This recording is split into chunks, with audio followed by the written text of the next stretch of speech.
അഭിനേത്രിയും നർത്തകിയുമായ ശാലുമേനോനാണ് എന്നോടൊപ്പം. നമസ്കാരം.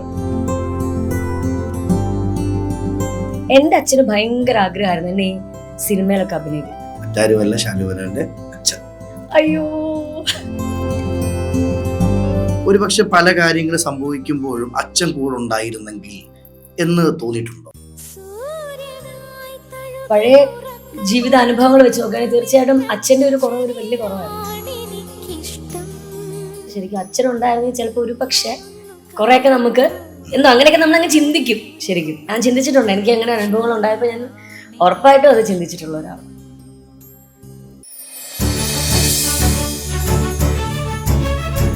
ഒരു പൊട്ടിപ്പെണ്ണായിരുന്നു ശാലുമേനോൻ ജീവിതത്തിൽ. എനിക്ക് നേരത്തെ തൊട്ട് ഈ നെഗറ്റീവ് ക്യാരക്ടേഴ്സ് ആകുമ്പോൾ കുറച്ചും കൂടെ നമുക്ക് ചെയ്യാൻ ഭയങ്കര ഇഷ്ടം. മീൻസ് പെർഫോമൻസ് ആണെങ്കിലും എനിക്ക് ഭയങ്കര ഇഷ്ടമാണ്. കാരണം നമുക്ക് നമ്മുടേതായ ചില സാധനങ്ങൾ നമുക്ക് അതിനകത്ത് ഇടാൻ പറ്റും. ഞാൻ കേട്ടിട്ടുണ്ട് ഈ സീരിയൽ അഭിനയം എന്ന് പറയുന്നൊരു ബംഗാളി പണിയല്ലേ? അങ്ങനെ പറയാം. കാരണം നമ്മളിത് എൻജോയ് ചെയ്യുന്നവർക്കാണെങ്കിൽ എനിക്ക് പക്ഷെ അങ്ങനെ തോന്നും. ഞാനിപ്പോൾ രാവിലെ വന്നു കഴിഞ്ഞാൽ ചിലപ്പോൾ നമുക്ക് കണ്ടിന്യൂസ് റെസ്റ്റ് ഇല്ലാതെ ചെയ്യും. പക്ഷെ നമ്മൾ ആ ക്യാരക്ടർ വെച്ച് ചിന്തിക്കുമ്പോൾ നമ്മൾ ആ സമയം ക്യാരക്ടറായിട്ട് മാറുകയാണെങ്കിൽ നമുക്ക് അതൊരു ബോറിങ് അല്ലെങ്കിൽ ഭയങ്കര പണിയാന്ന് ഫീൽ ചെയ്യില്ല. ഈ സാധാരണ രീതിയിൽ സാരി ഉടുത്ത എല്ലാവർക്കും ചേരണമെന്നില്ല. പക്ഷെ ശാലുമേനോ സാരി ഉടുക്കുമ്പോൾ ഒരു സൗന്ദര്യം.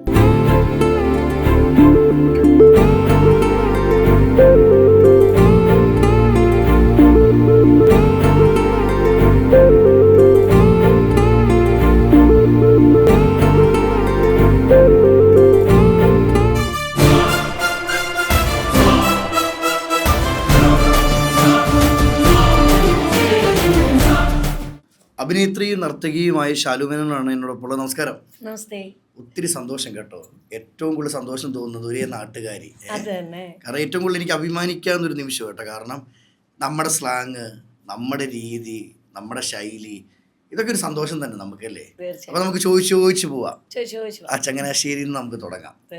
ഇന്ന് ലോകം അറിയുന്ന ശാലുമേനോൻ, ആ ചങ്ങനാശ്ശേരിയിൽ നിന്നുള്ള ലോകം അറിയുന്ന തുടക്കം എങ്ങനെയായിരുന്നു? ശരിക്കും ഞങ്ങൾ ശരിക്കും തൃപ്പൂണിത്തുറക്കാരാണ്. എൻ്റെ അപ്പൻ തൃപ്പൂണിത്തുറ അരന്തലക്ഷ്മൻ തൃപ്പൂണിത്തുറ ആയിരുന്നു ഞങ്ങൾ. പിന്നെ അവിടെ നിന്നാണ് ചങ്ങനാശ്ശേരിയിൽ സെറ്റിൽഡ് ആവുന്നത്. അവിടെ വന്നു. പിന്നെ അവിടെ നിന്നാണ് എൻ്റെ ഡാൻസിൻ്റെ ഒക്കെ തുടക്കം. അവിടെ നിന്നാണ്.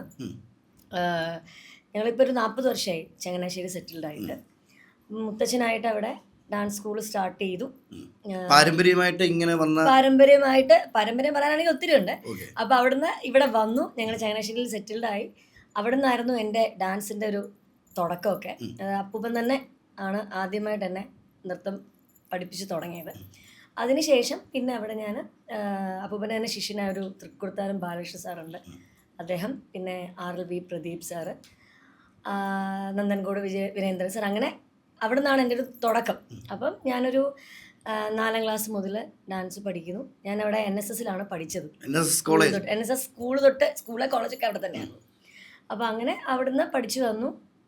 പിന്നെ ഡാൻസ് ആയിരുന്നു, അന്ന് തൊട്ടേ ഡാൻസിനായിരുന്നല്ലോ, രക്തത്തിൽ തന്നെ ഉണ്ടായിരുന്നു.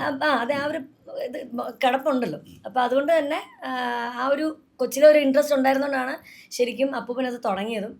പിന്നെ അപ്പൂപ്പന് അത് കണ്ടിന്യൂ ചെയ്യാൻ പറ്റില്ല. കാരണം ഈ പ്രോഗ്രാമിൻ്റെ തിരക്കുകൾ അപ്പൂപ്പൻ്റെ ശിഷ്യനെ ഏൽപ്പിച്ചു കൊടുക്കുമായിരുന്നു.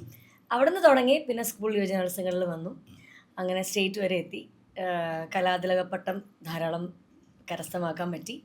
സ്റ്റേറ്റ് വിന്നറായിരുന്നു. അങ്ങനെയായിരുന്നു എൻ്റെ ഒരു ഡാൻസിൻ്റെ ജീവിതം. അങ്ങനെയായിരുന്നു. അപ്പം ഡാൻസിലൊക്കെ ഒരുപാട് കലാതിലകം കിട്ടുന്നു, കലോത്സവ വേദികൾ നിറഞ്ഞു നിൽക്കുന്നു. അവിടെ നിന്ന് എനിക്ക് അഭിനയം അല്ലെങ്കിൽ അഭിനയത്തിലോട്ട് ഇറങ്ങണം, ആ ഒരു ചിന്ത എപ്പോഴാണ്? അത് ശരിക്കും പറഞ്ഞാൽ എൻ്റെ അച്ഛന് ഭയങ്കര ആഗ്രഹമായിരുന്നു എന്നെ ഈ സിനിമയിലൊക്കെ അഭിനയിക്കും. അതങ്ങനെ അപ്പൂപ്പനും ഉണ്ടായിരുന്നില്ല, അമ്മയ്ക്കും അങ്ങനെ വലിയ ഉണ്ട്. പക്ഷെ അച്ഛന് ഭയങ്കര ആഗ്രഹമായിരുന്നു. അങ്ങനെ കൊച്ചിലെ എനിക്ക് എന്തോ ഒരു ഓർമ്മയുണ്ട്. കൊച്ചിലെ ഇങ്ങനെ ആലപ്പുഴയിൽ ഫാസിൽ സാറിൻ്റെ അവിടെ കൊണ്ടുപോയിരുന്നു. എനിക്കിപ്പോഴും നല്ലൊരു ഫ്രോക്കൊക്കെ ഇടിയിച്ച് അങ്ങനെ അമ്മ പിന്നീടാണ് ആക്ച്വലി അറിയുന്നത്. അങ്ങനെ ഒരു ചെന്ന് പറഞ്ഞു നമുക്കൊരു സ്ഥലം വരെ പോകാമെന്ന് പറഞ്ഞ് എന്നെ ഇങ്ങനെ കൊണ്ടുപോകുന്നു. ഫാസിൽ സാറിൻ്റെ അടുത്ത് കൊണ്ടുവന്നു. ഇങ്ങനെ കാണി എൻ്റെ മകളാണ്, ഭയങ്കര ഇഷ്ടമാണ്, എന്തെങ്കിലും അവസരങ്ങളുണ്ടെങ്കിൽ പറയണം എന്ന് പറഞ്ഞ് ഫാസിൽ സാറുമായിട്ട് ഇങ്ങനെ സംസാരിച്ചു. അവിടെ നിന്ന് ഇങ്ങനെ പോന്നു.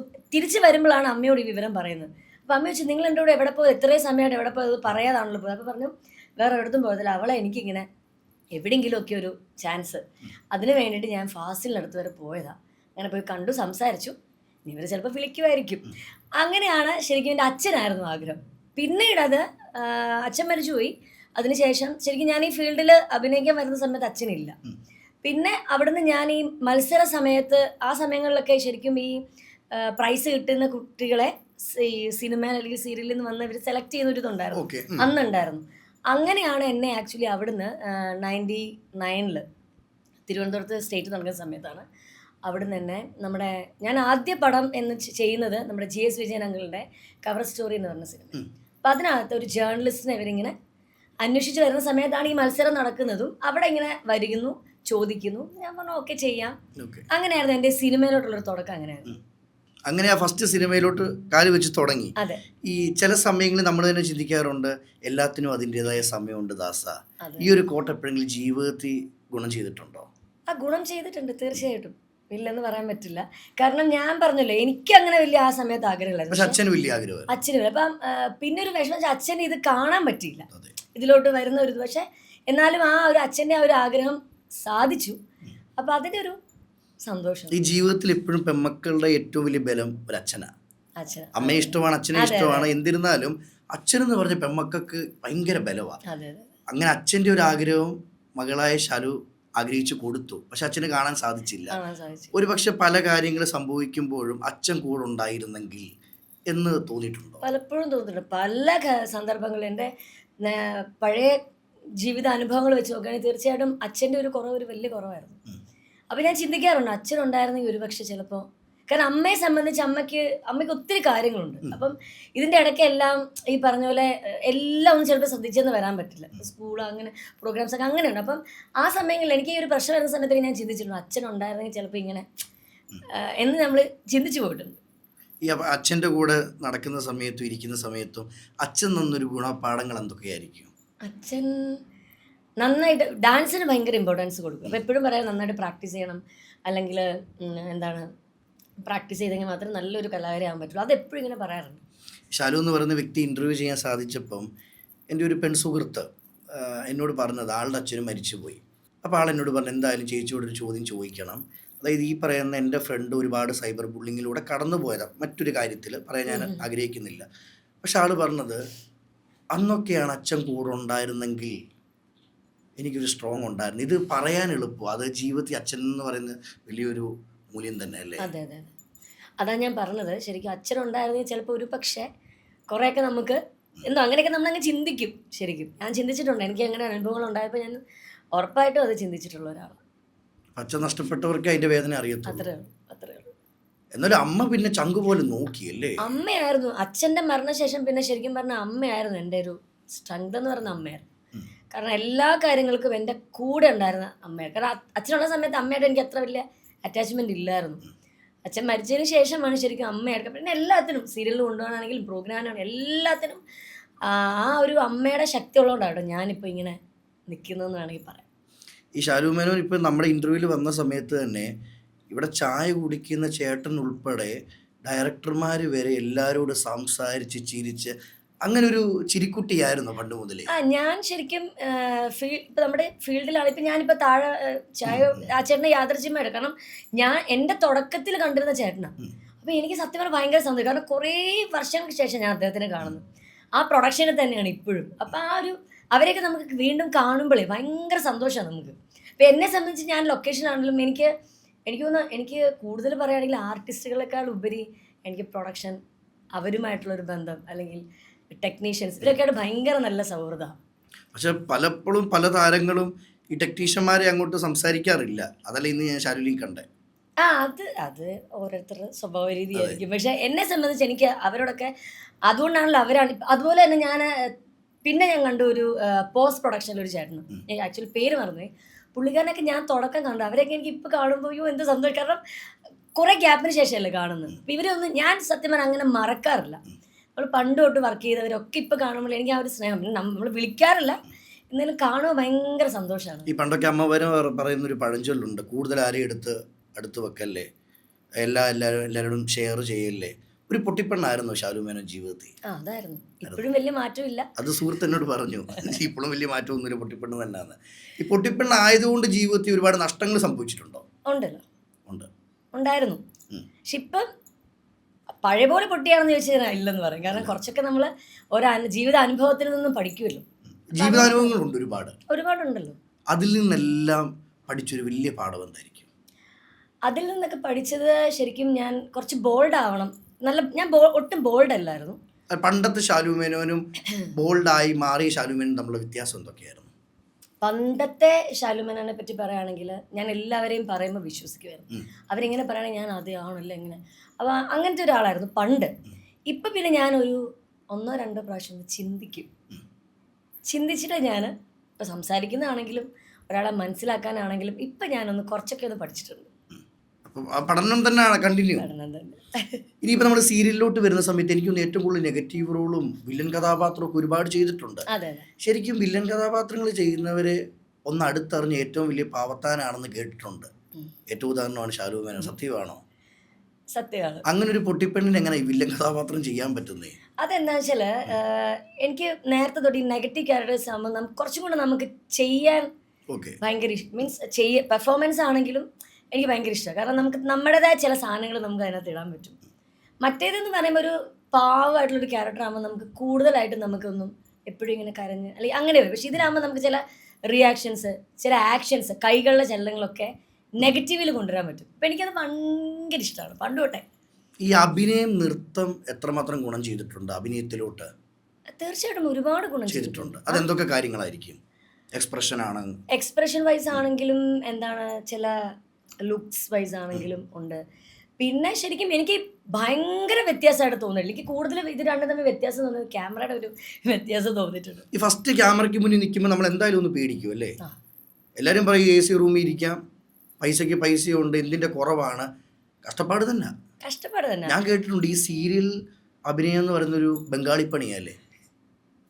അങ്ങനെ പറയാം. കാരണം നമ്മളിത് എൻജോയ് ചെയ്യുന്നവർക്കാണെങ്കിൽ എനിക്ക് പക്ഷെ അങ്ങനെ തോന്നും. ഞാനിപ്പോൾ രാവിലെ വന്നു കഴിഞ്ഞാൽ ചിലപ്പോൾ നമുക്ക് കണ്ടിന്യൂസ് റെസ്റ്റ് ഇല്ലാതെ ചെയ്യും. പക്ഷെ നമ്മൾ ആ ക്യാരക്ടർ വെച്ച് ചിന്തിക്കുമ്പോൾ നമ്മൾ ആ സമയം ക്യാരക്ടറായിട്ട് മാറുകയാണെങ്കിൽ നമുക്കതൊരു ബോറിങ് അല്ലെങ്കിൽ ഭയങ്കര പണിയൊന്നും ഫീൽ ചെയ്യില്ല. ഫസ്റ്റ് ക്യാമറ വന്ന് നിന്നപ്പോൾ അനുഭവം എന്തായിരിക്കും? ഫസ്റ്റ് ഞാൻ ഈ കവർ സ്റ്റോറി ചെയ്യുന്ന സമയത്ത് അത് ശരിക്കും പറഞ്ഞാൽ വിറച്ചാ നിന്ന്. കാരണം ഞാൻ എൻ്റെ കൂടെ ഞാൻ കൂടെ നിന്ന് അഭിനയിക്കുന്നത് ഒന്ന് സുരേഷ് ചേട്ടനാ. ഒന്ന് ലേഡീസിലെ നായിക എന്ന് പറയുന്നത് തബുവാ. എല്ലാം ചെറിയ ആൾക്കാരല്ലേ? എല്ലാം ഇവരുടെ കൂടെ ഞാൻ അതിൽ എന്താണ് പറയുക, എനിക്കാണെങ്കിൽ അതുപോലെ നമ്മൾ പേടിച്ചത്. പക്ഷേ എന്നാൽ പോലും സുരേഷ് ചേട്ടനാണെങ്കിലും പുള്ളിക്കാരി ആണെങ്കിലും ഭയങ്കര നല്ല സപ്പോർട്ടായിരുന്നു. നമ്മളൊരു തുടക്കക്കാരി എന്നുള്ള അങ്ങനത്തെ ഒരു ഇതുണ്ടായിരുന്നു. എല്ലാം പറഞ്ഞുതരും, അങ്ങനെ നല്ലൊരു. അതുകൊണ്ട് എനിക്ക് ആദ്യം ചെന്നപ്പോൾ ഒരു പേടി ഉണ്ടായിരുന്നു. പിന്നെ ശരിക്കും അവിടുത്തെ ഒരു ഫാമിലി ഒരു ഇതായിട്ട് എനിക്ക് ഫീൽ. എല്ലാവരും ചേർത്ത് പിടിച്ചു. എല്ലാവരും ചേർത്ത്. ഈ സിനിമയും സീരിയലും തമ്മിലുള്ള വ്യത്യാസം ഏറ്റവും കൂടുതൽ കണ്ടത് എന്തായിരിക്കും? സിനിമയും സീരിയലും മീൻസ് ആക്ടിങ് വൈസ് ആണോ ചോദിച്ചത്? അത് ഞാൻ പറഞ്ഞതാണ്. എനിക്ക് വലിയ വ്യത്യാസങ്ങളൊന്നും തോന്നില്ല. വലിയ ക്യാമറയുടെ ചേഞ്ച് തോന്നിയിട്ടുണ്ട്, ബിഗ് ക്യാമറ അല്ലെങ്കിൽ അങ്ങനെ ഒരു ചേഞ്ച് തോന്നിയിട്ടുണ്ട്. ആക്ടിങ് വൈസ് ഒന്നും എനിക്ക് അങ്ങനെ വലുതായിട്ടൊന്നും അങ്ങനെ ഒരു വലിയ ചേഞ്ച് ഒന്നും അങ്ങനെ തോന്നിയിട്ടില്ല. ഈ സൗന്ദര്യത്തെ ശാലു മേനോൻ എങ്ങനെയാണ് നിലനിർത്തുന്നത്? സൗന്ദര്യത്തെ എന്താണ്, ശരിക്കും ഞാൻ ഡയറ്റ് എടുക്കുന്നുണ്ട്. പിന്നെ എന്തെങ്കിലും പെൺകുട്ടികൾക്ക് കൊടുക്കാനുള്ള ടിപ്സ് വല്ലതും ഉണ്ടോ? ഞാനോ? ടിപ്സ് എന്ന് പറഞ്ഞാൽ നമ്മൾ മാക്സിമം ഡയറ്റ് ചെയ്യുക, ബോഡി മെയിൻറ്റെയിൻ ചെയ്യുക എപ്പോഴും. കാരണം ഇപ്പോൾ എന്നെ സംബന്ധിച്ചാണെങ്കിൽ എനിക്ക് ഓവർ വണ്ണം വെച്ച് നമുക്ക് ഡാൻസ് ചെയ്യാൻ പറ്റില്ല, ഭയങ്കര വൃത്തികേടായിരിക്കും ഈ വണ്ണം വെച്ച്. അപ്പം ബോഡി മെയിൻറ്റെയിൻ ചെയ്യുക. പിന്നെ ഞാൻ ജിമ്മിൽ പോകാം, അങ്ങനെയൊന്നും ഞാൻ പറയാം. കാരണം ഞാൻ ജിമ്മിൽ അങ്ങനെയൊന്നും പോകാറില്ല. ഞാൻ ഓൾറെഡി നടക്കും, രാവിലെ വൈകുന്നേരം വീട്ടിലുള്ള സമയത്ത് 1 hour നടക്കാറുണ്ട്. പിന്നെ ഡയറ്റ് എടുക്കും. ഈ സാധാരണ രീതിയിൽ സാരി ഉടുത്താൽ എല്ലാവർക്കും ചേരണമെന്നില്ല. പക്ഷെ ശാലു മേനോൻ സാരി ഉടുക്കുമ്പോൾ ഒരു സൗന്ദര്യം. രണ്ടാമത് ഇത്രമാത്രം സാരിയുടെ കളക്ഷൻ എവിടുന്നാ? എത്ര സാരി ഉണ്ട് അതൊന്ന് പറഞ്ഞേ. നാളത്തെ ക്യാപ്ഷൻ അതാ, ശാലു മേനോൻ. സാരിയുടെ എണ്ണം പറയാൻ പറ്റില്ല, കാരണം നമ്മൾ ഈ സീരിയൽസിനെല്ലാം നമ്മൾ തന്നെയാണല്ലോ. അതെ, ഇന്നാണല്ലോ കൊളാബൊക്കെ വന്നതല്ലേ? കൊളാബ് ഉള്ളതും അല്ലാത്തതൊക്കെ ആണല്ലോ ഒരുപാട് സാരീസ് ഉണ്ട്. അപ്പം ഞാനിത് എന്താ വെച്ചാൽ ഒരു സീരിയലിൽ കൊടുത്ത് അടുത്ത സീരിയലിൽ ഉടുക്കാൻ പറ്റില്ല. കാരണം ഈ സാരി ഇങ്ങനെ ആൾക്കാർ ഓർത്തിരിക്കുകയല്ലേ, കളർ വരെ ചോദിക്കും. അപ്പോൾ അത് നമുക്ക് കൂടെ പിന്നെ ഒരു കുറേ ഗ്യാപ്പിന് ശേഷം നമ്മൾ പിന്നെ ആ സാരി യൂസ് ചെയ്തു. ഞാനിപ്പോൾ എന്താ വെച്ചാൽ ഈ സാരി എല്ലാം വർക്ക് കഴിയുമ്പോൾ ഞാൻ അനാഥാലയത്തിൽ കൊടുക്കും. അതെല്ലാം മാസവും ഞാൻ കൃത്യമായിട്ട് ചെയ്യുന്നത്. എത്ര സാരികൾ കാണുമായിരിക്കും കൊടുക്കുമ്പോൾ? അവർക്ക് കൊടുക്കുമ്പോഴോ എന്തായാലും ഒരു 50 കൂടുതൽ എന്തായാലും ഒരു സെക്ഷന് കൊടുക്കും, സാരീസ് കൊടുക്കും. അങ്ങനെ ഒരു മാസം തന്നെ ഒരുപാട് ഇങ്ങനെ ഞാൻ ചാരിറ്റി ചെയ്യുന്നുണ്ട്. അപ്പോൾ അവർക്കൊക്കെ ഞാനിത് കൊടുക്കും. അവർക്ക് സന്തോഷം. അവർക്ക് പിന്നെ സന്തോഷമല്ല, നമുക്ക് അതിലും ഒരു വലിയ സന്തോഷമില്ല അവർക്ക്. ഫെയിം ആകുന്നതിന് മുമ്പുള്ള ഷാലു മേനോനും ഫെയിം ആയതിനു ശേഷമുള്ള ഷാലു മേനോനും തിരിച്ചറിഞ്ഞ വ്യത്യാസം എന്തായിരിക്കും? തിരിച്ചറിഞ്ഞ വ്യത്യാസം എന്ന് പറയുന്നത് ഷാലു മേനോൻ അതുപോലൊക്കെ തന്നെ ഉള്ളൂ. ഞാൻ അതുപോലെ എന്റെ ക്യാരക്ടർ ഒന്നും ചേഞ്ച് ചെയ്യില്ല. പക്ഷെ പിന്നെ നമുക്ക് ആൾക്കാരുടെ ഇടയിൽ നമുക്കൊരു നമ്മൾ ഇറങ്ങി ചെല്ലുമ്പോൾ പെട്ടെന്ന് നമ്മളെ പെട്ടെന്ന് തിരിച്ചറിയുമ്പോൾ അതൊരു വലിയൊരു ഈ ഫസ്റ്റ് തിരിച്ചറിഞ്ഞൊരു മൊമെന്റ് എപ്പോഴായിരിക്കും? അയ്യോ, എന്നെ അവർ നോക്കുന്നുണ്ടോ, എന്നെ തന്നെയാണോ നോക്കുന്നത്? അത് ശരിക്കും പറഞ്ഞാൽ ഈ സിനിമ ആദ്യം ഞാൻ ഈ കവർ സ്റ്റോറി ചെയ്തു. പിന്നെ രണ്ടാമത് ഞാൻ ചെയ്യുന്ന പടം എന്ന് പറഞ്ഞാൽ ടി കെ രാജകുമാർ സാറിന്റെ വക്കാലത്ത് നാരായണൻകുട്ടി. അതിൽ ജയറാമേട്ടന്റെ പെങ്ങളായിരുന്നു. അത് കുറച്ചും കൂടെ ഒന്ന് ശ്രദ്ധിക്കണം. കാരണം അതിനകത്ത് ഒരു സോങ്ങിൽ തന്നെ ഞാൻ ഈ ഋതിക് റോഷൻ ഉമ്മ കൊടുക്കുന്ന ഒരു പാട്ട് സീനിലൊരു സാധനം. അപ്പം അതോടെ വന്നപ്പോഴത്തേക്കും ആൾക്കാർ ഇതാ ഋതിക് റോഷൻ ഉമ്മ കൊടുത്ത പേരൊന്നും അങ്ങോട്ട് അറിഞ്ഞു വരുന്നേ. സോ അപ്പൊ തൊട്ട് നമുക്ക് ഭയങ്കര എന്നെ അറിഞ്ഞു തുടങ്ങിയതിന്റെ ഒരു സന്തോഷം ഉണ്ടല്ലോ. അതായിരുന്നു എന്റെ ശരിക്കും ഒരു അറിഞ്ഞു തുടങ്ങിയത് അതിലൂടെയാണ്. ശരി, പിന്നീട് അങ്ങോട്ട് പിന്നെ സിനിമ കാക്കക്കുയിൽ, പ്രിയദർശൻ സാറിന്റെ കാക്കക്കുയിൽ ചെയ്തു. അതിനുശേഷം പിന്നെ ശരിക്കും സീരിയൽ രംഗത്തോട് ഞാനങ്ങ് തിരികെയായിരുന്നു. പിന്നീട് സിനിമ കണ്ടിന്യൂ ചെയ്യാൻ എന്തെങ്കിലും കാരണങ്ങളോ വല്ലതും ഉണ്ടോ? കാരണങ്ങളൊന്നുമില്ല. അതിനുശേഷം പിന്നെ ശരിക്കും എനിക്ക് കുറച്ചുകൂടി നല്ല കഥാപാത്രങ്ങൾ സീരിയലിൽ നിന്ന് വന്നു. അപ്പൊ അങ്ങനെയാണ് സീരിയലിലോട്ട് പിന്നെ നമ്മൾ മാറുന്നത്. അപ്പൊ സിനിമാ ജീവിതം പറഞ്ഞു ഇപ്പൊ സീരിയലിൽ തുടങ്ങിക്കും. സീരിയല് അങ്ങനെയാണ് ശരിക്കും സീരിയലിലോട്ട് വരുന്നത്. പിന്നെ സീരിയൽ ഈ പറഞ്ഞ പോലെ തുടക്കം എന്ന് പറയുന്നത് ദൂരദർശനിൽ എൻ്റെ ഒരു അലകൾ എന്ന് പറഞ്ഞൊരു സീരിയൽ ഉണ്ടായിരുന്നു. അന്ന് ദൂരദർശൻ ആയിരുന്നല്ലോ കൂടുതലും. അപ്പം അതിൽ എൻ്റെ ഒരു ഭയങ്കര ശക്തമായ ഒരു കഥാപാത്രമായിരുന്നു ചിപ്പി എന്ന് പറഞ്ഞൊരു മുക്കൂത്തി പെൺകുട്ടിയാണ്. അവൾ IAS ആവുന്നതും അങ്ങനെ പോകും. അപ്പം അത് നല്ലൊരു ബ്രേക്കായിരുന്നു സീരിയലിൽ. പിന്നെ അതിനുശേഷം സ്ത്രീ ജന്മം എന്ന് പറഞ്ഞിട്ട് സൂര്യയിലെ ഒരു ഹിറ്റ് സീരിയൽ ഉണ്ടായിരുന്നു. അതിൽ 50ാമത്തെ എപ്പിസോഡിലാണ് ഞാൻ കാരണം എൻ്റെ ക്യാരക്ടർ ഓൾറെഡി 3 പേരോളം ചെയ്തതാണ്. ആ 3 പേരെ എന്തൊക്കെയോ പ്രശ്നങ്ങൾ കാരണം മാറി 4ാമതാണ് ഞാൻ വരുന്നത് 50ാമത്തെ എപ്പിസോഡിൽ. അന്ന് തൊട്ട് പിന്നെ അന്നത്തെ സമയത്ത് 1000 എപ്പിസോഡ് പോയ സീരിയലായിരുന്നു സൂര്യയിലെ. അതായിരുന്നു എനിക്ക് ശരിക്കും ഒരു ബ്രേക്ക് എന്ന് പറയുന്നത് ആ സീരിയലായിരുന്നു. കാരണം അത് ഈ പറഞ്ഞ പോലെ പക്ക വില്ലത്തിയായിരുന്നു. അതിൻ്റെതായിട്ട് എനിക്ക് ഒരുപാട് ദോഷങ്ങളും സംഭവിച്ചിട്ടുണ്ട്. ഞാൻ അടുത്ത് ചോദിക്കാനായിട്ട് വരുമായിരുന്നേ, ഈ വില്ലത്തി എന്ന് പറയുമ്പോൾ ആളുകൾ ശ്രദ്ധിക്കും, ആളുകൾക്കിടയിൽ ഒരു ഫെയിം ഉണ്ടാക്കും. പക്ഷെ ഈ പുറത്തിറങ്ങുമ്പോൾ ഈ അമ്മമാര് പ്രത്യേകിച്ച് ഇത് മറ്റേ അവളല്ലേ വില്ലത്തിയല്ലേ എന്നൊക്കെ ചോദ്യം നേരിട്ടിട്ടുണ്ടോ? തീർച്ചയായിട്ടും. കാരണം ഞാൻ ഈ നെഗറ്റീവ് ചെയ്ത് ഞാൻ ഈ പറഞ്ഞ സീരിയലിൽ തന്നെ എനിക്ക് ശരിക്കും എന്താണ് നമുക്കൊരു ദേഷ്യവും തോന്നിയിട്ടുണ്ട്. പക്ഷെ അതിന് കുറച്ച് കഴിയുമ്പോഴത്തേക്കും നമ്മളത് തിരിച്ചറിഞ്ഞപ്പോൾ മനസ്സിലായി ആ ക്യാരക്ടറിന്റെ വിജയമായിരുന്നു. തീർച്ചയായിട്ടും. ഞാൻ ഈ സ്ത്രീജന്മം ചെയ്യുന്ന സമയത്ത് മായമ്മ എന്നുള്ള കഥാപാത്രമാണ് എൻ്റെ ടൈറ്റിൽ ക്യാരക്ടർ ചെയ്യുന്നത്.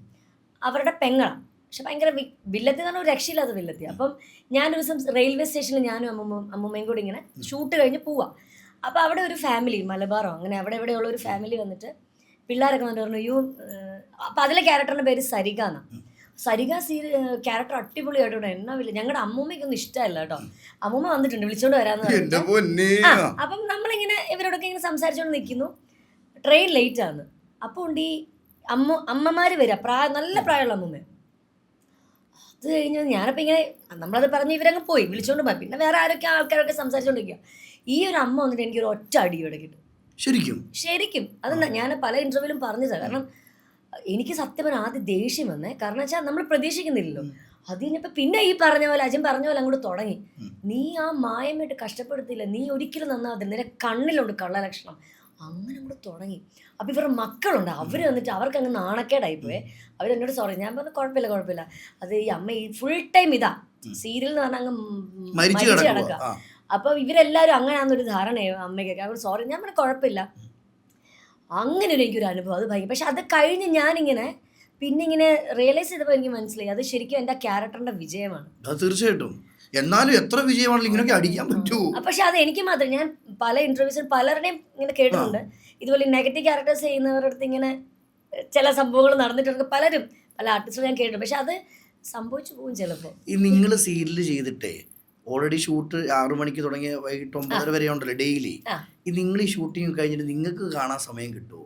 ഡബ് ചെയ്യുമ്പം കാണുന്നതാണ് കൂടുതൽ. ഡബ് ചെയ്യുമ്പോഴായിരിക്കും. കാരണം മറ്റേ ടെലികാസ്റ്റ് ചെയ്യുമ്പോൾ ചിലപ്പം പറ്റാറില്ല. പിന്നെ ഈ പറഞ്ഞ പോലെ ഇടയ്ക്കെങ്കിലും കാണും, എങ്ങനെയെങ്കിലും അത് കാണും. ചില എപ്പിസോഡ് നമുക്ക് മറക്കാൻ പറ്റില്ലല്ലോ. ചില ഭയങ്കര ഹെവി ആയിട്ടുള്ള സീൻസ് ഒക്കെ എങ്ങനെയെങ്കിലും ഒക്കെ സമയം കണ്ടെത്തി കാണാറുണ്ട്. എത്ര കുട്ടികളിൽ നിന്ന് നൃത്തം തുടങ്ങി ഇന്ന് എത്രയിലെത്തി നിൽക്കുന്നു? ശരിക്കും ഒരു 10-25 പിള്ളേരിൽ തുടങ്ങിയതാണ്. അന്ന് അപ്പൂപ്പനായിട്ട് തുടങ്ങി വെച്ചതാണ്. അന്ന് ഞാൻ ആക്ച്വലി പഠിപ്പിക്കുന്നില്ല. അതിനുശേഷം പിന്നെ അപ്പൂപ്പൻ ആ 25 കുട്ടികളെ വെച്ച് തുടങ്ങി. പിന്നെ അത് അപ്പൂപ്പൻ്റെ കാലശേഷം ഞാനത് ക്ലാസ് എടുക്കാൻ തുടങ്ങി. ഇപ്പൊ ശരിക്കും ഒരു 600 പിള്ളേരോളം ഇപ്പൊ ഉണ്ട്. അടിപൊളി, ദൈവാനുഗ്രഹം ഉണ്ട്. ഈ 600 പിള്ളേരൊക്കെ എങ്ങനെ മെയിൻറ്റെയിൻ ചെയ്യുന്നത്? അത് ഞാൻ മാത്രമല്ല, എൻ്റെ കൂടെ വേറെ അധ്യാപകരും ഉണ്ട്. അപ്പം ഞാൻ എന്നാലും എല്ലായിടത്തും എത്തിപ്പെടും, ക്ലാസ് എടുക്കും. അത് വേറൊരു എക്സ്പീരിയൻസ് ആണ് ടീച്ചിങ്. എത്ര ടെൻഷൻ ഉണ്ടെങ്കിലും വിഷമമുണ്ടെങ്കിലും കുട്ടികളെ കാണുമ്പോൾ നമ്മളിതെല്ലാം മറക്കും. ഞാൻ ഏറ്റവും കൂടുതൽ ചെലവഴിക്കുന്നത് ഈ കുട്ടികളോട് തന്നെയാണ്. ഈ മറ്റ് ഡാൻസ് സ്കൂളിൽ പോകുന്നതിനേക്കാൾ എന്ത് വ്യത്യസ്തത ശാലു ഡാൻസ് സ്കൂളിൽ വരുമ്പോൾ? അല്ല, അങ്ങനെ പറയാൻ പറ്റില്ല. കാരണം ഇപ്പം എന്നെക്കാളും പ്രൊഫഷണൽ ആയിട്ടുള്ള ഒത്തിരി ഡാൻസ് ടീച്ചേഴ്സ് ഒക്കെ നമുക്ക് അടുത്തുണ്ട്. പിന്നെ അവർക്ക് ഒന്നാമത് നമ്മൾ ഈ സീരിയലിലൊക്കെ കാണുമ്പോൾ ഒരു ഫാമിലി ഇതായിട്ട് അവർക്ക് തോന്നുന്നതായിരിക്കും. പക്ഷെ അതിനുശേഷം ക്ലാസ്സിന് വന്നു കഴിയുമ്പോൾ എൻ്റെ ഒരു രീതി കൊണ്ടായിരിക്കും. എൻ്റെ കൂടെ പ്രോഗ്രാം ചെയ്യുന്ന കുട്ടികൾ പോലും ശരിക്കും ഒരു 10 വർഷമൊക്കെ ആയ കുട്ടികളാണ്. അപ്പം അത് ചിലപ്പോൾ ഒരു ടീച്ചിങ്ങിൻ്റെ ഇതായിരിക്കാം. ഞാൻ കുറച്ച് ഫ്രണ്ട്ലി, എന്നാൽ വഴക്ക് പറയത്തില്ലെന്നല്ല, വഴക്കും പറയും, എന്നൊരു ഫ്രണ്ട്ലിയാണ്. അപ്പം ആ ഒരു ഇഷ്ടം ഉണ്ടായിരിക്കാം. പിന്നെ ഈ പറഞ്ഞ പോലെ വീട്ടിലെ ഒരു അംഗമായിട്ടായിരിക്കുമല്ലോ, ഒരു കുടുംബത്തിലെ ഒരാളായിട്ട് അങ്ങനെ അവർക്കും ഫീൽ ചെയ്യുന്നുണ്ടായിരിക്കും. ചിലപ്പോൾ ഒരു പക്ഷെ അതുകൊണ്ടായിരിക്കാം എൻ്റെ അടുത്ത് വരുന്നതും. ഞാൻ അങ്ങനെ ചിന്തിക്കാറുള്ളത്. അച്ഛനെയാണോ അമ്മയാണോ ഇഷ്ടമെന്ന് ചോദിക്കുന്ന പോലെ തന്നെ അഭിനയമാണോ നൃത്തമാണോ ഇഷ്ടം? രണ്ടും ഇഷ്ടമാണ്. എന്നാലും ഒരു പടി ഏതായിരിക്കും? കൂടുതൽ പറയുകയാണെങ്കിൽ ഞാൻ ഏറ്റവും കൂടുതൽ അഭിനയം അങ്ങനെയൊന്നും ഇല്ല കേട്ടോ. ഞാൻ ശരിക്കും കൂടുതൽ ഡാൻസ് ആണല്ലോ എൻ്റെ പാഷൻ എന്ന് പറയുന്നത് ഡാൻസ് ആണ്. അപ്പോൾ സോ അതിനാണ് കൂടുതൽ, കാരണം ഡെയിലി അതുമായിട്ട് ബന്ധപ്പെട്ട് പോകും. അപ്പം ഒരു മുൻതിരി അങ്ങോട്ട് വരും. ഈ പണ്ടൊക്കെ ഉള്ളവർ പറഞ്ഞിട്ടുണ്ട്, നമുക്ക് വിധിച്ചത് ഓരോ അരിമണിയിൽ എഴുതിയിട്ടുണ്ടെന്നല്ലേ? വിശ്വസിക്കുന്നുണ്ടോ? വിശ്വസിക്കുന്നുണ്ട്. എഴുതിയിട്ടുണ്ട്. ആ, തീർച്ചയായിട്ടും. എനിക്കുള്ളതാണെങ്കിൽ എനിക്ക് വരും. അങ്ങനെ ചിന്തിക്കുന്ന ഒരാളാണ് ഞാൻ. അത് ഏത് കാര്യത്തിനാണല്ലോ. എനിക്കിപ്പോൾ തന്നെ എനിക്ക് അങ്ങനെ പറയാനാണെങ്കിൽ ഇപ്പോൾ ഡാൻസ് സ്കൂൾസ് ഉണ്ട് നമ്മുടെ അടുത്ത്. ഒരുപാട് ഡാൻസ് സ്കൂളുണ്ട് നമ്മുടെ അടുത്ത് തന്നെ ഉണ്ട്. തൊട്ടപ്പുറത്തൊക്കെ ഡാൻസ് സ്കൂൾസ് ഉണ്ട്. അപ്പം നമ്മുടെ അടുത്ത് വരേണ്ട കുട്ടികൾ നമ്മുടെ അടുത്ത് വരും, അവരുടെ അടുത്ത് പോകുന്നവർ അവരുടെ അടുത്ത് പോകും, അല്ലേ? അങ്ങനെ അല്ല നേരെ മറിച്ച് എൻ്റെ അടുത്ത് വരുന്നില്ല, അവിടെ മാത്രമേ പിള്ളേർ എന്ന് പറഞ്ഞ് നമ്മൾ ചിന്തിച്ചിട്ട് കാര്യമില്ല. നമ്മുടെ അടുത്ത് പഠിക്കാൻ വരുന്ന കുട്ടികൾ നമ്മുടെ അടുത്ത് വരും. അങ്ങനെ ഇനിയിപ്പം ഒരുപാട് കുട്ടികൾ ഇന്ന് ഇൻ്റർവ്യൂ കാണുമ്പം ഇവരെല്ലാം ആഗ്രഹിക്കുന്നൊരു കാര്യമുണ്ട്, എനിക്ക് ഫെയിം ആവണം, എന്നെ 10 പേര് അറിയണം, എനിക്ക് അഭിനയിക്കണം. ഈ പറയുന്ന അത്ര എളുപ്പമാണ് ഈ ഫെയിം എന്ന് പറയുന്ന സാധനം? എളുപ്പമാണെന്ന് ചോദിച്ചാൽ അല്ല. നമ്മൾ ശരിക്കും കുറച്ച് ഇതിനു വേണ്ടിയിട്ട് എഫേർട്ട് എടുക്കണം. പിന്നെ അതിലൊക്കെ ഉപരി ഇതെല്ലാം ഒരു തലയിലെഴുത്തി വിശ്വസിക്കുന്നുണ്ട്. പിന്നെ എൻ്റെ പൊന്നേ, ഉറപ്പായിട്ടും. ഇനി കുറച്ച് പിക്ചേഴ്സ് കാണിക്കാം, അതിൽ ഓർമ്മ വരുന്നത് പങ്കുവെക്കുക. ഓക്കെ? അപ്പൊ ആ സമയത്ത് അഭിനയിച്ച ഓർമ്മ വരുന്നതൊക്കെ നമ്മളോട് പങ്കുവെക്കാം. കാണിക്കട്ടെ? പിന്നെന്താ. അയ്യോടാ, തുടക്കം എൻ്റെ ആൽബമാണ്. ഇത് മണിച്ചേട്ടനായിട്ടായിരുന്നു ആൽബം ചെയ്തത്. പുന്നാരെ പുന്നാരെ എന്ന് പറഞ്ഞ മണിച്ചേട്ടൻ അന്നത്തെ ഭയങ്കര ഹിറ്റ് സോങ് ആയിരുന്നു. ഞാൻ ആദ്യമായിട്ടാണ് ഇവിടെ വെച്ചിട്ടാണ് മണിച്ചേട്ടനെ കാണുന്നതും. ഇവിടെ വെച്ചാണ് മണിച്ചേട്ടനുമായിട്ട് നല്ല ഫ്രണ്ട്ഷിപ്പ് ആവുന്നത്. ഇത് ഭയങ്കര രസമുള്ളൊരു വീഡിയോ. ഓർമ്മകൾ എന്തുവായിരുന്നു അന്നത്തെ? ഓർമ്മ മണിച്ചേട്ടനെ ഞാൻ ഭയങ്കരമായിട്ട് ആരാധിച്ചിരുന്ന ഒരാളാണ് മണിച്ചേട്ടൻ. അപ്പം അന്ന് ഈ സമയത്ത് അപ്പോഴും നമ്മുടെ തുടക്കമല്ലേ, പക്ഷെ ഈ പറഞ്ഞ പോലെ അതിൻ്റെ ഒരു ജാടയില്ല അദ്ദേഹത്തിന്.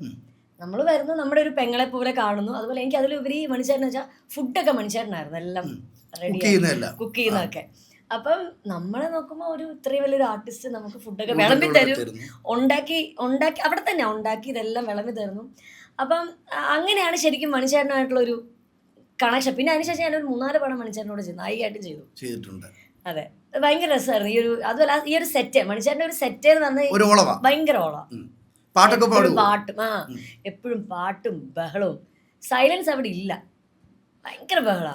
ഈ ഒരുപാട് പാട്ടുകൾ ഇഷ്ടമാണെങ്കിലും മണിച്ചേട്ടനിൽ ഏറ്റവും ഇഷ്ടമുള്ള ഒരു പാട്ട് രണ്ടുപേരും ഒന്ന് പാടിക്കേ. ഇതെനിക്ക് വേണ്ടി ഡെഡിക്കേറ്റ് ആണ്. തീർച്ചയായിട്ടും. Thank you. പുന്നാരേ പുന്നാരേ എൻ്റെ പൊന്നും കൊടുക്കേ നീ, ചെന്തങ്ങിൻ തേങ്ങക്കൊത്തല്ലേ ചിരിക്കുമ്പോൾ പെണ്ണേ നീ, ചമ്പയ്ക്കാ ചുണ്ടല്ലടി ചെറു ചുണ്ടങ്ങ പെണ്ണേ നീ, വെള്ളാരം കല്ലിമേൽ ഞാവൽ പഴം വച്ച കണ്ണല്ലേ, പുന്നാരേ പുന്നാരേ എൻ്റെ പൊന്നും കൊടുക്കേ നീ, ചെന്തങ്ങിൻ തേങ്ങക്കൊത്തല്ല ചിരിക്കുമ്പോ പെണ്ണേ നീ, ചാമ്പങ്ങ ചുണ്ടല്ലേടി ചെറു ചുണ്ടങ്ങ പെണ്ണേ നീ, വെള്ളാരം കല്ലിമേഞ്ഞാവൽ പഴം വെച്ച കണ്ണല്ലേ. അടിപൊളി. അപ്പൊ അഭിനയം, നൃത്തം, പാട്ട്, അവതാരിക എല്ലാം ഉണ്ടല്ലേ? കുറച്ചൊക്കെ. ഓക്കെ. ഒരു താരജാട ഇല്ല? ഒരു താരജാടയില്ല. അതായത് നമ്മൾ കണ്ട് പഠിക്കേണ്ട ഒരു വ്യക്തി തന്നെ. തീർച്ചയായിട്ടും. അത് മാത്രമല്ല, ഇപ്പം ജൂനിയർ ആർട്ടിസ്റ്റുകളൊക്കെ ആണെങ്കിലും വന്നാലും ഒക്കെ അവരോടൊക്കെ ഇടപെടുന്ന രീതികളൊക്കെ കാണുമ്പോൾ നമുക്ക് ശരിക്കും പഠിക്കേണ്ടതാണ് മണിച്ചേട്ടൻ്റെ ഒരു ക്യാരക്ടർ. ശരിക്കും മണിച്ചേട്ടനൊന്നും ഇപ്പൊ ഇല്ലാന്ന് പറയുമ്പോൾ നമുക്ക് എനിക്കൊന്നും അങ്ങോട്ട് വിശ്വസിക്കാനേ പറ്റില്ല. തീർച്ചയായിട്ടും കേട്ടോ. എനിക്ക് നല്ല മലയാളികൾ ആർക്കും പറ്റും. അദ്ദേഹത്തിനൊക്കെ ഒരു പാട്ടുകൾ കേൾക്കുമ്പോഴേ നമുക്ക് പെട്ടെന്ന് കണ്ണ് നിറയും. ഇപ്പോഴും ഇത് കേൾക്കുമ്പോഴേ. ഇന്ന് ഒരുപക്ഷെ മണിച്ചേട്ടൻ ഉണ്ടായിരുന്നെങ്കിൽ ഒരുപാട് കലാകാരന്മാർ ഇന്ന് വന്നേനെ. ഒരുപാട്. അപ്പൊ അടുത്ത ഫോട്ടോയിലേക്ക് പോവാ അല്ലേ? ഈ ഓർമ്മകൾ ഇഷ്ടപ്പെട്ടോ? പിന്നെ ഇഷ്ടപ്പെട്ടു. ഓ, പാതിരാമണൽ. പാതിരാമണലില് ശരിക്കും മണിച്ചേട്ടൻ്റെ കൂടെ ഞാൻ ഒരു നായികയായതിനു ശേഷം പിന്നെ ഞാൻ ചെയ്യുന്ന പടമാണ് ഈ പാതിരാമണൽ. പാതിരാമണലിൽ ആക്ച്വലി വിളിക്കുമ്പോൾ ഞാനൊന്ന് ഞെട്ടി. കാരണം ഒന്ന്, ഇതിലെ കഥാപാത്രം ഇന്ന കഥാപാത്രമാണെന്നും. അപ്പം ഞാൻ ചോദിച്ചു പേര്. അപ്പം ഇവർ പേര് പറയുന്നില്ല ആരാ. ഞാൻ ചോദിച്ചു ഇത് കൂടെ അഭിനയിക്കുന്ന അത് ജയസൂര്യ. അപ്പം ഞാനൊന്ന് ഞെട്ടി. ഞാൻ ചോദിച്ചു എന്നെ തന്നെയാണോ വിളിച്ചത്? കാരണം ജയസൂര്യ എന്ന് പറഞ്ഞ വ്യക്തിയെ ഞാൻ സീരിയലിൽ വരുമ്പോൾ ഞാൻ ആ സമയത്ത് ജയേട്ടനെ പരിചയപ്പെട്ടിരുന്നു. അപ്പോൾ ചേട്ടൻ അന്ന് മിംസ് അന്ന് സിനിമയിലൊന്നും വന്നിട്ടില്ല. ഞങ്ങളുടെ ഒരു സീരിയൽ സെറ്റിൽ അദ്ദേഹം വന്നിട്ടുണ്ടായിരുന്നു, ഡയറക്ടറിനെ കാണാനൊക്കെയാണ്. അങ്ങനെ അവിടെ വെച്ച് കണ്ടു, ഹലോ സുഖാണെന്നൊക്കെ ചോദിച്ചാൽ അങ്ങനെ പോയിട്ട് പിന്നെ ശരിക്കും നായകനായിട്ടാണ് പിന്നെ ജയേട്ടൻ വരുന്നത്. ശരിക്കും ഭയങ്കര സന്തോഷം തോന്നി. കാരണം അന്ന് കണ്ട ആൾ പിന്നെ രൂപമൊക്കെ മാറി. അന്നൊക്കെ കണ്ടു കഴിഞ്ഞാൽ ഇങ്ങനെ ഉണങ്ങിയായിരുന്നത്. അപ്പം അതിൽ നിന്നൊക്കെ മാറി പുള്ളി നായകനെടുത്തത് നമുക്ക് ഭയങ്കര സന്തോഷമായി. അന്ന് വന്ന് പരിചയപ്പെട്ടു, സംസാരിച്ച് പോയി. അതിനുശേഷമാണ് എന്നെ ഈ നായികയായിട്ട് വിളിക്കുന്നത്, അതും പേരായിട്ട്. അപ്പോൾ ഇങ്ങനെ സീൻസും അതെല്ലാം പറഞ്ഞു. ഞങ്ങൾ തമ്മിലൊരു സോങ് ഉണ്ടായിരുന്നു, ഒരു റൊമാൻസ് ഉള്ളൊരു സോങ് ഉണ്ടായിരുന്നു. ശരിക്കും എനിക്ക് ഭയങ്കര അതിശയം തന്നെ. കാരണം നായികയായിട്ട് ചേട്ടൻ്റെ കൂടെ ഞാൻ ചെയ്യുക. മണിച്ചേട്ടൻ്റെ പടത്തിന് ശേഷം ഒരു നല്ല ഗ്യാപ്പിന് ശേഷമാണ് ഞാനിത് ചെയ്യുന്നത്. പിന്നെ അതിൽ കൂടെ നിന്ന കോ ആർട്ടിസ്റ്റുകളും, ഗജനിയിലെ വില്ലൻ അദ്ദേഹമാണ് എൻ്റെ ചേട്ടൻ്റെ വില്ലനായിട്ട് വരുന്നത്. അദ്ദേഹത്തിൻ്റെ ചെറിയൊരു റേപ്പ് സീനൊക്കെ ഉണ്ട്. അപ്പം ശരിക്കും കോ ആർട്ടിസ്റ്റിൽ എല്ലാം ഹെവി മീൻസ് അത്രയും വലിയ ആർട്ടിസ്റ്റിലൂടെ വർക്ക് ചെയ്യാൻ പറ്റി എന്നുള്ളത് ഒരു കാര്യം. രണ്ടാമത് ഡയറക്ടർ പത്മകുമാർ സാറായിരുന്നു. അദ്ദേഹമാണെങ്കിലും വളരെ ഫ്രണ്ട്ലിയാണ്. ആ ഒരു സെറ്റ് ശരിക്കും മറയൂരായിരുന്നു എൻ്റെ ലൊക്കേഷനൊക്കെ. അത് ഭയങ്കര രസമായിരുന്നു. ഈ ഞങ്ങളുടെ വീടെന്ന് പറഞ്ഞൊരു കുടിലായിരുന്നു, സെറ്റ് ഒരു കുടിലായിരുന്നു. ഭയങ്കര രസമായിരുന്നു. ഈ ജയസൂര്യക്ക് പിന്നെ മാറ്റങ്ങൾ എന്തെങ്കിലും സംഭവിച്ചിരുന്നു? ഒരു മാറ്റമില്ല, അതേപോലെ തന്നെ ഭയങ്കര ഫ്രണ്ട്ലി ആയിട്ടുള്ള ഒരു മനുഷ്യൻ. ഭയങ്കര രസമായിരുന്നു. ഈ റൊമാൻറ്റിക് സീനൊക്കെ ക്യാമറയ്ക്ക് മുന്നിൽ ചെയ്യാൻ പാടാണോ? എനിക്കങ്ങനെ തോന്നിയിട്ടുണ്ട്. അഭിനയമാണല്ലോ, നമ്മൾ മാക്സിമം നന്നാക്കി ചെയ്യാന്നുള്ളൂ. അല്ലാതെ എനിക്കങ്ങനെ അയ്യോ അങ്ങനെയൊന്നും എനിക്ക് തോന്നിയിട്ടില്ല. പിന്നീട് ഈ പടത്തിലല്ല ജയസൂര്യമായിട്ടുള്ള വേറെ ഒരു ഇതിനകത്ത് ശരിക്കും ഈ ഒരു ആദ്യത്തെ ഒരു പോർഷനിൽ കഴിഞ്ഞാൽ ഞാനതിൽ 2 ക്യാരക്ടറായിരുന്നു. എനിക്ക് അങ്ങനെ ഒരു പ്രത്യേകത ഇതിനകത്തുണ്ടായിരുന്നു. ഈ ഫസ്റ്റ് ഹാഫ് ചേട്ടൻ മരിച്ചതിന് ശേഷം ഈ മകനായിട്ട് വരുന്നതാണ്